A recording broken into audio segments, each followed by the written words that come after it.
I've lived on my little ranch outside of town for years, tucked behind rolling pastures and a private lake that's been in my family since my grandfather bought the land. It's peaceful, quiet, and, most importantly, mine. No shared driveways, no noisy neighbors, no nosy committees telling me what color I can paint my fence. Or so I thought. A few months ago, a new development started going up just beyond the ridge. Rows of shiny cookie-cutter houses wrapped around a cul-de-sac.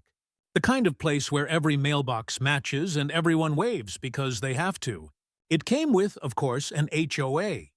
And from the moment those houses started selling, I knew that trouble wasn't far behind. At first, it was little things. A few unfamiliar SUVs parked along the gravel road that led to my ranch, their drivers staring at my property like they were mapping out their next complaint. A couple of residents wandering too close to my fence line, pretending to be exploring the area. I ignored it. I wasn't part of their community. My land wasn't under their HOA. But apparently, that memo didn't reach everyone. It all started the day I decided to bring home my boat. It wasn't anything wild, just a modest pontoon I'd been restoring for months in my spare time. I'd been planning to surprise my family with a summer launch party at the ranch lake. I parked the boat next to the dock on my property, hooked up to my truck, ready for a test run the next morning. But within an hour, one single hour, I saw a woman in pastel golf clothes marching down the hill like she was on a mission from the heavens.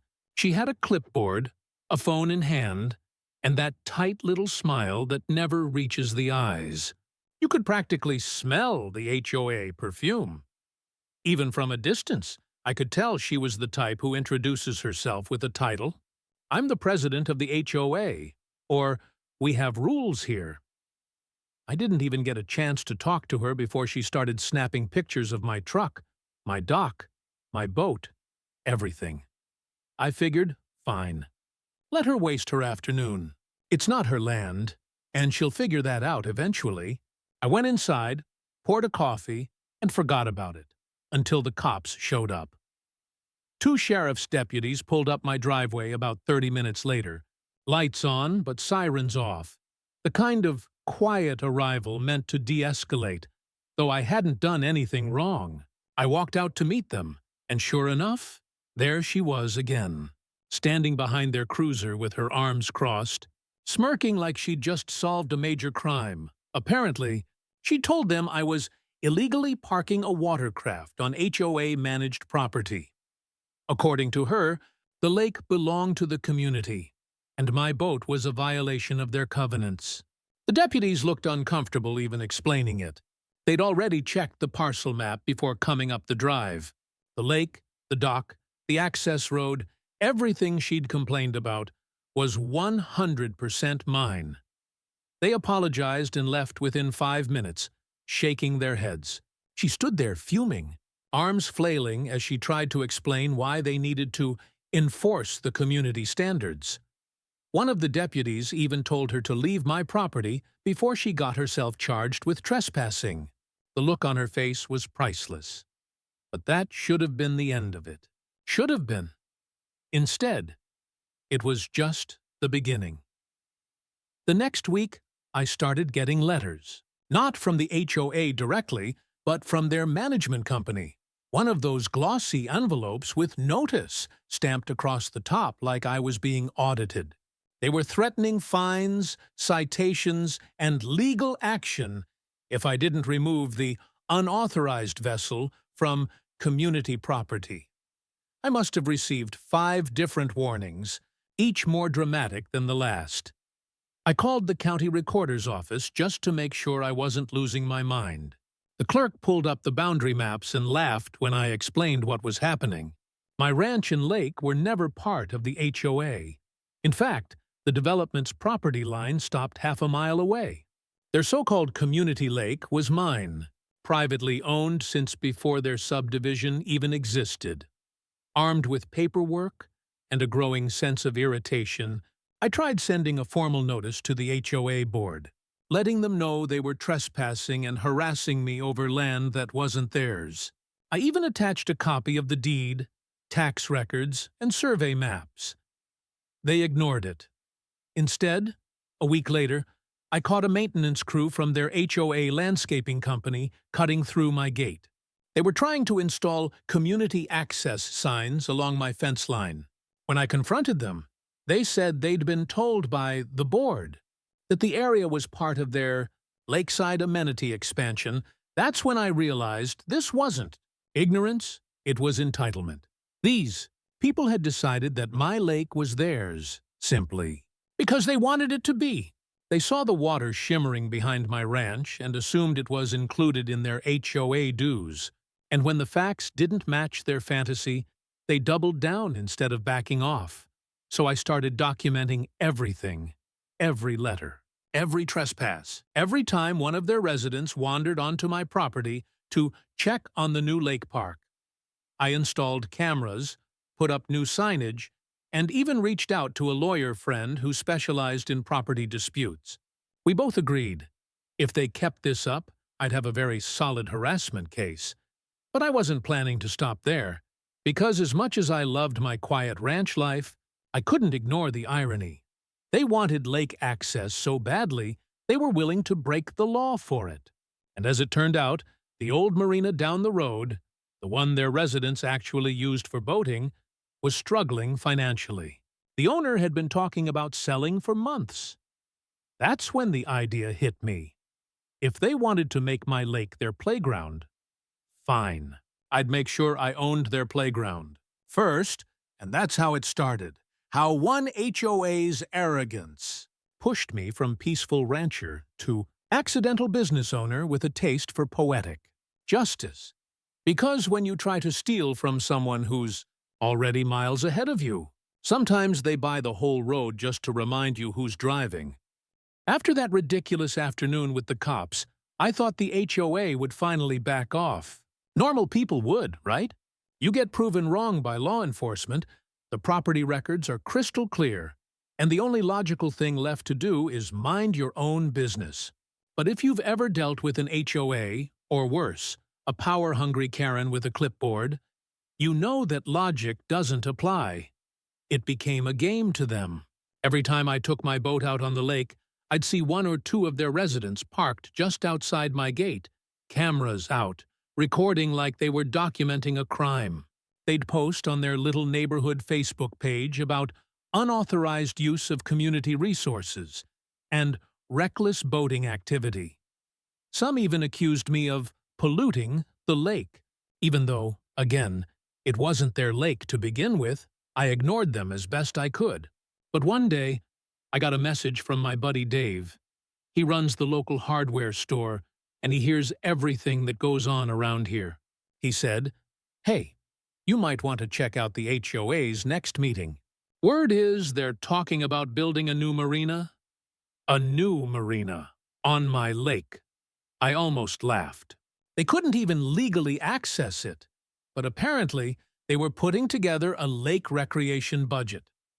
They'd even hired a consulting firm to design docks and walking paths on land they didn't own. It was delusion at a corporate level. That's when I decided to stop playing defense. A few calls later, I was sitting down with Mr. Simmons, the man who owned the local marina 5 miles down the road. It was small but popular. The HOA residents all used it to store their boats since their development didn't have direct lake access. Simmons was an older guy, kind as they come, but tired. He'd been trying to retire for years, but no one had made him a solid offer. When I told him what was going on with the HOA, he chuckled and said, "Wouldn't that be something? You, owning the place they think they control?" I asked him straight out what it would take to buy it. He gave me a number, high but not impossible.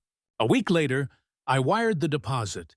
It was one of those moments where you know you're setting up something legendary. I wasn't just buying a marina. I was buying a point of leverage. The very facility those HOA residents relied on to feel exclusive would soon be mine. And I didn't stop there. I started quietly acquiring the small parcels of land around it. Old fishing lots, maintenance sheds, even the access road easement that led to the HOA's private boat ramp. They'd technically been leasing it from the county, and the lease was about to expire. I made a better offer. The county happily handed it over to someone local and responsible. In 3 weeks, I went from being the quiet rancher they mocked to the owner of the marina, the access road, and half the facilities their HOA depended on for boating privileges. When the paperwork cleared, I drove down to the marina early one morning. The water was still, the sun was just breaking over the tree line, and the air smelled like fresh pine and gasoline. I walked the docks and couldn't help smiling. Every slip, every buoy, every parking space, they were all mine now. Later that day, I sent out the new management notices. Nothing aggressive, just standard business. The marina had new ownership, new policies, and a slight increase in storage fees to cover upgrades. It was all legal, all above board. But within hours, my phone started buzzing. Apparently, the HOA president, same woman who called the cops on me, was losing her mind. She'd gotten the notice, realized the marina was under new management, and called the old owner demanding answers. When she found out it was me who'd bought it, she allegedly had a full meltdown in front of the board. Suddenly, all their confidence evaporated. The HOA sent a long, rambling email claiming that my ownership of the marina created a conflict of interest with their community's recreational identity. I had to read that twice to even make sense of it. They basically wanted me to agree not to disrupt the existing harmony of their boating community. Translation: don't make us pay more. I didn't respond. Instead, I started making small changes, ones that, technically, had nothing to do with them, but just so happened to inconvenience their members. I introduced a strict rule about non-members needing a guest permit. I updated the parking lot layout. I tightened security, installed cameras, and required proof of insurance for all boat owners. Guess who had been skipping that requirement for years? Yep, the HOA residents. The flood of complaint emails that followed was glorious, each one angrier than the last, accusing me of discrimination, favoritism, and everything in between. But every rule I enforced was legal, approved, and consistent. They couldn't touch me. The cherry on top came when the HOA president herself tried to confront me at the marina. I wasn't there, but the staff caught it on camera. Her storming up to the office, demanding to speak to the owner, waving her HOA badge like it meant something. When the manager told her that I was the owner and she'd need to make an appointment, she apparently turned red, started shouting about community partnerships, and threatened to report me to county zoning. It was glorious chaos. But then, things got even better. A few weeks later, the county planning department sent me an email. The HOA had filed a complaint claiming I was illegally commercializing community resources. The county's reply was simple. The property in question is privately owned by my name. The HOA has no jurisdiction. The same woman who tried to get me fined was now on record trying to claim ownership of property that had never belonged to them. That's not just embarrassing. That's legally reckless. So, I decided to take it one step further. I filed an official cease and desist order against the HOA for continued harassment and trespassing, attaching every photo, letter, and video I'd collected over the last 2 months. My lawyer said it was one of the cleanest cases he'd ever seen. The timing couldn't have been more perfect, because 2 days later, the HOA had planned a big community lake day, complete with flyers, barbecue vendors, and banners promoting their new lakefront access. They'd printed photos of my lake on the flyers. I didn't have to lift a finger. My lawyer sent them a letter that morning reminding them that their event was being advertised on private property without authorization, and that any attempt to access my lake would be considered trespassing. From what I heard, they had to cancel everything at the last minute. Dozens of residents showed up to the barricaded path, confused and angry. while the HOA board scrambled to explain themselves. I wasn't there, but I wish I had been. I imagined the president's face when she realized she'd not only lost her imaginary community lake, but also now had to rent space at a marina owned by the man she tried to have arrested. It was poetic. And yet, the story wasn't done, because a week later, I got a knock on my door, a letter in hand from her attorney, claiming I was creating a hostile environment and demanding I sell back the marina in good faith. And that was the moment I decided I wasn't just going to teach them a lesson, I was going to finish this. By the time the HOA's attorney letter arrived, I had fully embraced the absurdity of the situation. I mean, think about it. These people, who had called the cops on me for parking my own boat on my own property, were now demanding that I sell their marina back to them. The audacity was almost admirable, if it weren't so hilariously tragic. I read the letter once, then tossed it on my kitchen counter with a smirk. My family was used to my HOA adventures by now, so they just shook their heads and went back to dinner. But I couldn't stop grinning.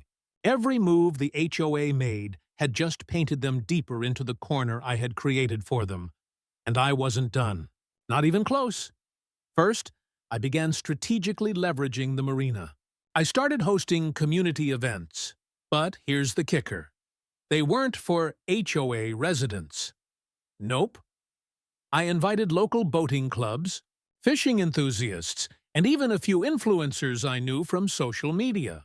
The marina quickly became a hot spot, full of people paying for access, buying supplies, and generally thriving under my ownership. Meanwhile, the HOA residents were stuck outside, watching a lake they had fantasized about controlling become more vibrant than ever, without them. The HOA president, of course, lost it. I got wind of several meetings where she was literally pacing the boardroom, waving printouts of private property maps and insisting anyone, could do something to force me to sell. She even went so far as to suggest trying to pass a local ordinance. But the county lawyer promptly reminded them that private property rights exist, and that attempting to legislate against me would be a violation of multiple statutes. They had no options left. None. And the more desperate they became, the funnier it was. Meanwhile, I decided to make a few improvements at the marina. Again, all legal, all totally above board, but designed to subtly remind them who was in charge. I expanded the dock space, added a small cafe, and even upgraded the security system with gates that required member cards.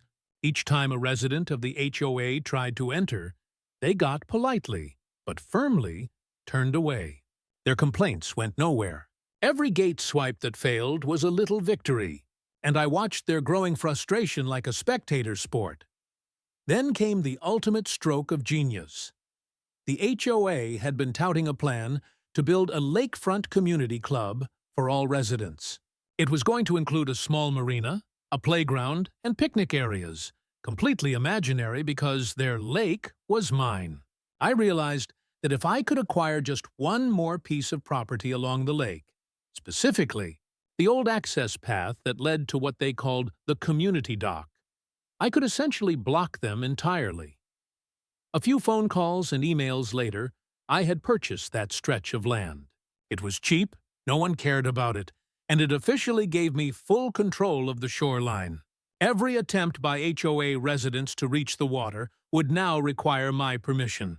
Their imaginary lake club, dead in its tracks, word traveled fast. Rumors spread throughout the HOA. The lake they believed was theirs was now fully private.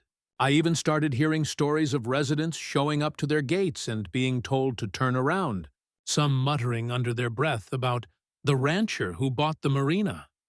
It was surreal, watching a group of people who prided themselves on rules and authority completely powerless. But the most satisfying moment came one Saturday morning. I was walking the docks with my coffee when I noticed a familiar SUV parked outside the marina. The president herself had come down, presumably to confront me again. I didn't interact. I didn't even wave. I just let the cameras capture the moment.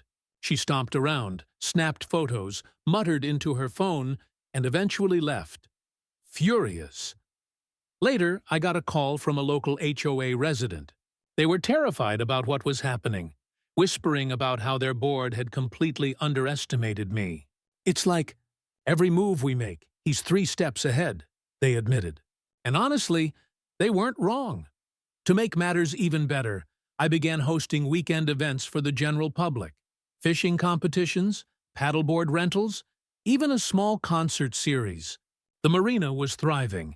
People were posting on social media, tagging the location, and the HOA residents were forced to watch from a distance, powerless to participate. The final straw for them came when I announced a small but meaningful update. The marina would offer seasonal memberships, and priority would not be given to HOA residents. The emails started flooding in immediately. Complaints, threats, petitions, even attempts to get their attorney to intervene. Every single one ended the same way, with a polite notice reminding them that the property was private, I was the legal owner, and trespassing would be prosecuted. By now, the HOA board was in full panic mode. Rumors of resignations started circulating because the president's obsession with controlling my lake had turned into a liability for them. Several board members quietly admitted to neighbors that they had underestimated the rancher and that the situation had spiraled way out of control. Meanwhile, my reputation in the community skyrocketed. Neighbors and local business owners started calling me the Lake Guy, a sort of folk hero who had taken on the HOA and completely outmaneuvered them. I got invitations to community meetings, not HOA ones, of course, but county events, charity gatherings, and social clubs where people would ask for advice on dealing with their own HOA nightmares. And yet, I knew the HOA wasn't done scheming. They were desperate, relentless, and completely unhinged. Their next moves would either be their undoing or, who knew, maybe a new level of ridiculous chaos I hadn't even anticipated. Because one thing was clear. They had learned the hard way that trying to claim what isn't theirs usually ends very badly. And in this case, badly was a lesson in how quickly their little world could be flipped upside down by someone who actually knew what they were doing. I leaned back on the dock, sipping my coffee, watching boats glide across the water, and thought about what would come next. The HOA might think this was just about a lake, but in reality, it had become a full-blown chess game, and I was moving all the pieces. And little did they know. The next move was about to get even crazier. By now, the situation had become the talk of the neighborhood.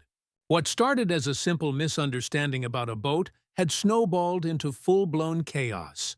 The HOA president, the same woman who'd once marched down my driveway with her clipboard like she was enforcing the law, was now a shadow of her former confident self. And honestly, it was impossible not to feel a little satisfaction watching it all unfold. The tipping point came on a Thursday morning. I got a call from my marina manager. A whole convoy of HOA residents had driven down to my property, waving papers, filming the docks, and generally trying to intimidate staff. They were shouting about community rights, lake access, and, of course, we're going to get you in trouble. The irony, of course, was rich. They were trespassing on my property while making wild claims about rights. I reminded myself once again that documentation is everything. Cameras were rolling, everything was logged, and their attempts to act powerful were hilariously impotent. It didn't stop there. Word spread that the HOA board was holding an emergency meeting to address the rancher problem. According to their emails, they were considering filing injunctions, petitions, and even contacting state representatives. I didn't bother reading most of it. I already knew they had no legal ground. What I did do was make a few subtle moves that would drive them absolutely insane. First, I started inviting the HOA residents to marina open weekends. Only there was a catch. Each attendee had to sign a liability waiver, register in advance, and agree to follow all marina rules. Most of them couldn't navigate the process and ended up frustrated, pacing the parking lot, glaring at the lake they once thought they controlled. The look on their faces was priceless. Then came the upgrades. I invested in small but impactful changes. A floating dock expansion, improved boat storage, better lighting, and even a little cafe serving coffee and pastries. Every resident of the HOA who had ever looked at my lake with envy now had to watch as strangers enjoyed the water, the amenities, and the growing community vibe, all under my ownership. It didn't take long before the HOA president escalated to a personal campaign. Flyers, emails, and even a neighborhood video conference were launched, all complaining about the illegal privatization of what should be community resources. The audacity was staggering. But here's the thing, I didn't respond publicly. Let them stew. Every move they made only highlighted their desperation. The next brilliant moment came when I purchased the small gift shop next to the marina, a place that sold fuel, fishing gear, and snacks. Previously, HOA residents had used it exclusively because it was convenient for their so-called community lake trips. Now, every purchase, every visit, every interaction came through me. I could enforce rules, collect membership fees, and fully control access. The power dynamic had completely flipped. Things escalated further when a few daring HOA residents attempted to sneak their boats onto the lake at sunrise, thinking I wouldn't notice. Cameras caught it all. I had photos, timestamps, and even drone footage showing them trespassing. Letters went out the next day, polite but firm, reminding them that any future attempts would result in fines and legal action. Their panic was almost tangible. Meanwhile, I began subtly posting updates on social media. Nothing aggressive, just images of boats gliding on the lake, people enjoying the marina, and scenic sunrise shots. Comments poured in, tagging local community groups and asking how they could join. The HOA residents saw every post. They couldn't participate, they couldn't stop it, and they couldn't hide their envy. The president, in particular, was unraveling. Rumor had it she was losing board members, several of whom quietly admitted to neighbors that we didn't think he'd actually do all this. Meetings were being postponed, emails went unanswered, and chaos became the new normal for the HOA. Then came the final straw, or at least the precursor to it. I learned that the HOA had been secretly lobbying the county for a public access mandate, hoping to force me to open my lake to them. I calmly scheduled a meeting with the county planning office and, with all documentation in hand, explained the situation. Survey maps, deeds, photos of trespassing, and HOA emails all backed me up. By the end of the meeting, the county made it very clear my ownership was undisputed, and any attempt to force access would be unlawful. The HOA president reportedly fainted in the middle of a board meeting when she got the official county letter confirming this. I heard from a neighbor that there were tears, yelling, and general chaos as she scrambled to explain how their lake plans had been completely invalidated. From that point on, the dynamic completely shifted. The marina wasn't just mine, it was untouchable. The HOA residents had no legal recourse, and every desperate attempt to assert control only made them look foolish. Meanwhile, I started quietly expanding operations, kayak rentals, paddle boards, and even hosting a small fishing tournament. The lake was thriving, and my reputation as the rancher who owned the HOA's dreams was cemented. By the end of the month, the HOA had stopped emailing entirely. I had not a single complaint that held any merit. The president had apparently resigned, and whispers circulated about internal chaos as members blamed each other for the debacle. The entire neighborhood had learned a lesson. When you mess with someone who actually owns the property, you don't just lose, you get embarrassed. Sitting on my dock one evening, watching the sunset reflect off the water, I realized just how perfect the situation had become. This wasn't just about winning, it was about strategy, patience, and knowing your rights. I'd gone from being a peaceful rancher to a local legend, outsmarting a board of entitled HOA residents in a way that would be remembered for years. And yet, as I sipped my coffee and listened to the faint hum of boats, I knew one thing: the story wasn't over.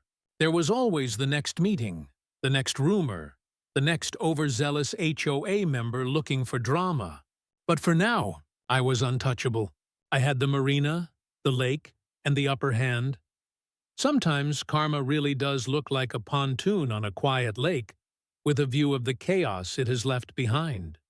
By the time summer rolled around, the story of my HOA showdown had spread through the community like wildfire. Neighbors who had once whispered about my boat were now openly admiring the marina, commenting on social media, and even inviting their friends to visit. The lake was no longer just a body of water behind my ranch. It was a symbol of persistence, strategy, and, let's be honest, a little poetic revenge. The HOA president had officially resigned, and the board had splintered into chaos. Rumor had it, several members had argued over who was responsible for the debacle. Some tried to claim it wasn't their fault. Others openly admitted they had underestimated me. And a few were reportedly moving out entirely, unable to face the shame of the neighborhood gossip. Meanwhile, I kept expanding the marina. Floating docks, paddleboard rentals, kayak tours, and even a small cafe that became the weekend hotspot. I held boating classes, fishing tournaments, and social events that brought the community together. But, of course, never the HOA residents. Every event was a subtle reminder that the lake life they thought they could control was now fully mine. One particularly glorious morning, I received an email from a local journalist. They'd heard the story and wanted to feature it in the regional paper. Rancher outmaneuvers HOA, turns lake into local hotspot. The article called the HOA overzealous, misinformed, and spectacularly outmatched. It was everything I could have dreamed of. My phone buzzed constantly with congratulations, selfies at the marina, and even a few fan emails from people who'd witnessed the drama unfold. The president, ever the dramatic character, apparently tried one last desperate move: organizing a protest at the lake entrance. I heard about it through the grapevine before it even happened. Dozens of residents showed up, waving handmade signs and shouting slogans about community rights and lake access. What they didn't realize was that the entrance to the marina was now gated, with security and cameras fully operational. They couldn't get in. From a distance, I watched as their protest dissolved into chaos. Some tried to climb over the fences, some argued with security, and others simply sat in their cars, fuming. One resident even called the local news. But when the reporter arrived, I had already prepared a statement. The marina was private property, legally owned and fully compliant with county regulations. The coverage, of course, highlighted the HOA's overreach, not my actions. That moment, more than any other, cemented the reality of the situation. I had completely turned the tables. What had begun as a petty confrontation over a boat was now a full-blown victory. The HOA's attempts to intimidate, manipulate, or reclaim the lake were futile. Every legal avenue they tried ended with a polite refusal. Every personal attack was countered with proof of ownership, and every attempt to gain public sympathy only made them look foolish. And it didn't stop there. I started offering premium memberships to the marina, exclusive access, priority boat slips, and VIP events. People from outside the HOA flocked to sign up. The lake, which the HOA once assumed they could claim, became a thriving hub of activity, fully monetized and under my control. I had essentially created a paradise that they could see but not touch. The final touch, however, was the best. A year after the original incident, the HOA tried one last stunt: a petition to reclaim access to the lake. They gathered signatures, held meetings, and sent formal letters to the county. I responded calmly, with all documentation, deeds, maps, purchase records, and proof of marina ownership. The county rejected their petition outright, citing clear legal ownership. By that point, the HOA residents were demoralized. The president had moved out, some board members resigned, and the remaining members quietly stopped referencing my lake at meetings. The conflict that had consumed months of drama simply evaporated. I walked along my dock one evening, watching boats glide across the water under the golden sunset. The marina buzzed with life, laughter, and the smell of coffee from the cafe. My family joined me, smiling and shaking their heads at the saga that had unfolded. From a single boat parked on my private lake to owning the marina, I had navigated the chaos, played my cards perfectly, and emerged victorious. And the HOA? They became a cautionary tale. Their story was told in whispered gossip, social media posts, and occasional news blurbs. A group of people who overstepped, miscalculated, and paid the price for underestimating someone who knew their rights and how to enforce them. The irony wasn't lost on me. They had tried to bully, intimidate, and dictate how I used my own property. In return, I had done the most spectacularly effective thing possible. I became the landlord of their dreams, the owner of their imagined paradise, and the person who got the last laugh. That night, as I watched the lights on the docks reflect off the water, I realized something. It wasn't just about winning. It was about proving that patience, strategy, and knowing your rights can turn the tables on even the most entitled. Overzealous HOA. And if there's one thing I'd learned from this entire ordeal, it's that sometimes the best revenge is simply playing it smart and letting karma, in the form of legal ownership and scenic waterfront views, do the rest. The lake was mine. The marina was mine. The HOA. Well, let's just say they'll never forget the day they tried to control something that wasn't theirs. And I, for one, couldn't stop smiling.